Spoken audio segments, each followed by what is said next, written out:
1950 সালের ঠিক আজকের দিনে আমাদের এই রাজ্যের 3 বীরাঙ্গনা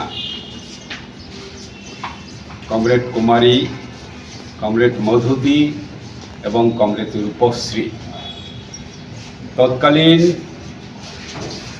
কংগ্রেস সরকারের মিলিটারি গুলিতে শহীদ হন।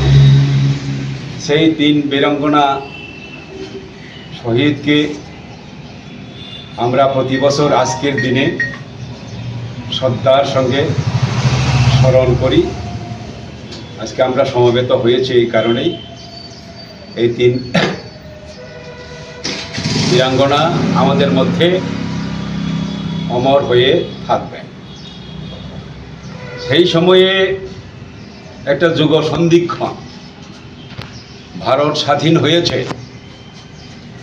ত্রিপুরা তখন ইংরেজ সরকারের ডাইরেক্ট শাসন বলতে যেরকম ছিল ব্রিটিশ আমলে করদ রাজ্য, ঠিক সেই ধরনের